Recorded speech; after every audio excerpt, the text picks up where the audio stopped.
Hello students, in this lecture we'll discuss how the oxygen that is dissolved in the liquid part of blood actually binds to hemoglobin and affects the shape of hemoglobin. And so shown here we have our fully oxygenated hemoglobin. This hemoglobin is bound to 4 oxygen molecules. So what we're going to do next, we're going to represent fully deoxygenated hemoglobin. One thing you'll have to keep in mind is that as oxygen binds to hemoglobin, it changes the shape of the protein. So the deoxygenated form of hemoglobin does not have the same shape as the oxygenated form. And so let's represent that deoxygenated form here. We're going to make a copy of this one and modify it. So on the left we have fully oxygenated hemoglobin, and on the right we have fully deoxygenated hemoglobin. To get from the deoxygenated state to the oxygenated state, there are 3 intermediate steps: monooxygenated, dioxygenated, and trioxygenated. So what we're going to do next is we're going to go over those steps explaining what happens to hemoglobin to get it from the deoxygenated state to the oxygenated state. So I'm going to arrange these first.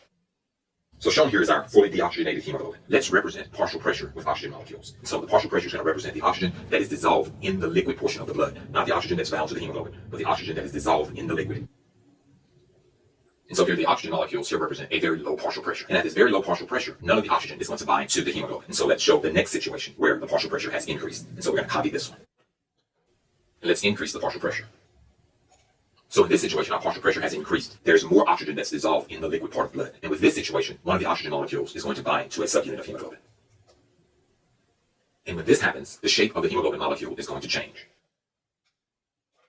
So when the first molecule of oxygen binds to hemoglobin, this changes the shape of the hemoglobin molecule. And this is the state we have here. So let's copy this one to create our third situation. And so now our partial pressure is the same, so no more oxygens will bind. So let's increase our partial pressure.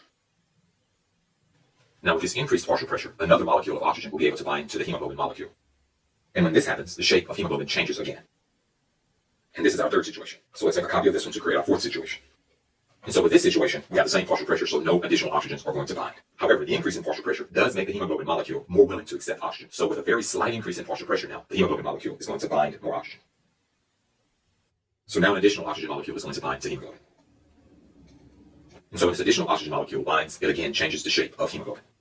And this takes us to our final state where, of course, the last oxygen molecule will bind to hemoglobin. Let's annotate this a little. The final fully oxygenated form of hemoglobin is known as oxyhemoglobin. In contrast, the initial form of hemoglobin is known as deoxyhemoglobin.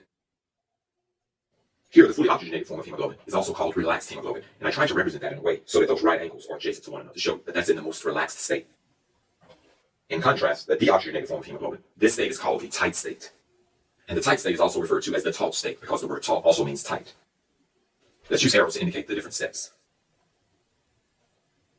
As you can see here, as the partial pressure of the dissolved oxygen in blood increases, the binding of oxygen to hemoglobin is dependent upon the amount of oxygen that's already bound to hemoglobin. The more oxygen that's bound to hemoglobin initially, the more future oxygen will bind. This is known as positive cooperativity, and this is directly related to our party analogy. So the term is positive cooperativity. Let us create a graph to represent what's going on here. Let's explain what happens graphically.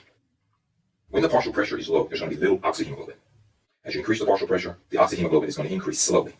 The shape of hemoglobin is going to continue to change. However, you will get to a point where the shape of hemoglobin changes quickly as the partial pressure increases, and the amount of oxyhemoglobin is going to change very rapidly until you get to the point where all of the hemoglobins are full. And it should be apparent here that we have our characteristic S-shaped curve. And again, as I mentioned before, this is directly analogous to our party scenario. And this phenomenon is known as positive cooperativity. Remember, in the party analogy, the amount of people who attend the party will be directly related to the number of people who are already there. In the hemoglobin analogy, the amount of oxygen that binds to the hemoglobin will be directly dependent upon the amount of oxygen that's already bound.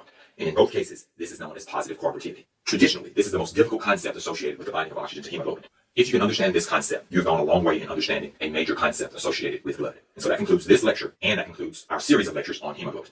I hope that you've learned a lot.